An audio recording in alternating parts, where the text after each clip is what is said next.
Story: The Orphan Boy and the Magic Stone. A chief of Ind named Inkita had a son named Ayankita, whose mother had died at his birth. The old chief was a hunter, and used to take his son out with him when he went into the bush. He used to do most of his hunting in the long grass which grows over nearly all the Ind country, and used to kill plenty of bushbuck in the dry season. In those days the people had no guns, so the chief had to shoot everything he got with his bow and arrows, which required a lot of skill. When his little son was old enough, he gave him a small bow and some small arrows, and taught him how to shoot. The little boy was very quick at learning, and by continually practicing at lizards and small birds, soon became expert in the use of his little bow, and could hit them almost every time he shot at them. When the boy was 10 years old, his father died, and as he thus became the head of his father's house, and was in authority over all the slaves, they became very discontented, and made plans to kill him, so he ran away into the bush. Having nothing to eat, he lived for several days on the nuts which fell from the palm trees.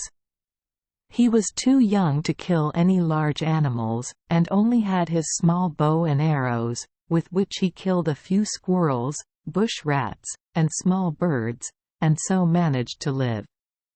Now once at night, when he was sleeping in the hollow of a tree, he had a dream in which his father appeared, and told him where there was plenty of treasure buried in the earth, but, being a small boy, he was frightened, and did not go to the place. One day, some time after the dream, having walked far and being very thirsty, he went to a lake, and was just going to drink, when he heard a hissing sound, and heard a voice tell him not to drink. Not seeing anyone, he was afraid, and ran away without drinking. Early next morning, when he was out with his bow trying to shoot some small animal, he met an old woman with quite long hair. She was so ugly that he thought she must be a witch, so he tried to run, but she told him not to fear, as she wanted to help him and assist him to rule over his late father's house. She also told him that it was she who had called out to him at the lake not to drink, as there was a bad juju in the water which would have killed him. The old woman then took Ayang to a stream some little distance from the lake, and bending down, took out a small shining stone from the water, which she gave to him, at the same time telling him to go to the place which his father had advised him to visit in his dream. She then said, "When you get there you must dig, and you will find plenty of money. You must then go and buy 2 strong slaves, and when you have got them, you must take them into the forest, away from the town, and get them to build you a house with several rooms in it. You must then place the stone in one of the rooms, and whenever you want anything, all you have to do is to go into the room and tell the stone what you want, and your wishes will be at once gratified."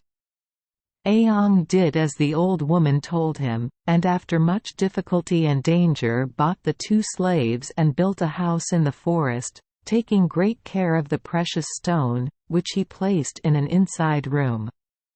Then for some time, whenever he wanted anything, he used to go into the room and ask for a sufficient number of rods to buy what he wanted, and they were always brought at once. This went on for many years, and Ayang grew up to be a man, and became very rich, and bought many slaves, having made friends with the arrow men, who in those days used to do a big traffic in slaves. After 10 years had passed, Ayang had quite a large town and many slaves, but one night the old woman appeared to him in a dream and told him that she thought that he was sufficiently wealthy, and that it was time for him to return the magic stone to the small stream from whence it came.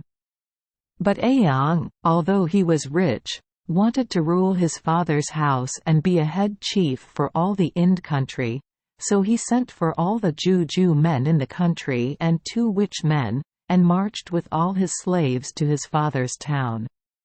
Before he started, he held a big palaver, and told them to point out any slave who had a bad heart, and who might kill him when he came to rule the country.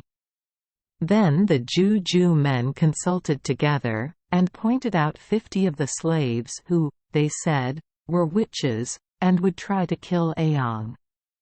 He at once had them made prisoners, and tried them by the ordeal of Isur bean, strong poison, to see whether they were witches or not.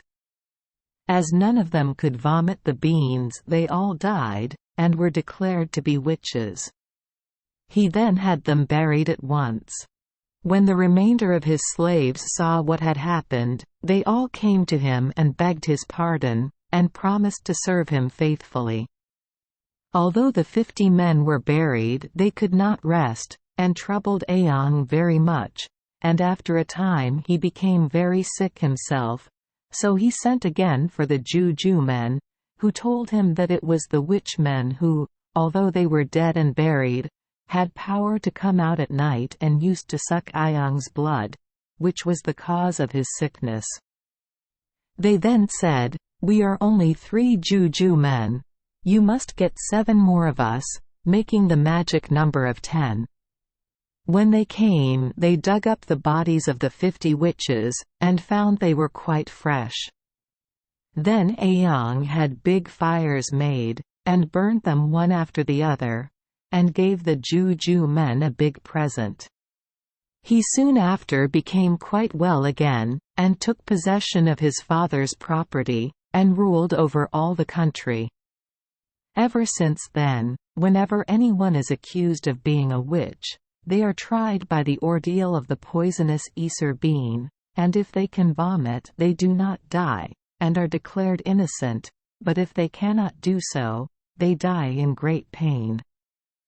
Thank you for joining us for today's fairy tale. We hope these stories bring joy and meaning to your day. If you love our channel, please hit the subscribe button so you won't miss any exciting tales.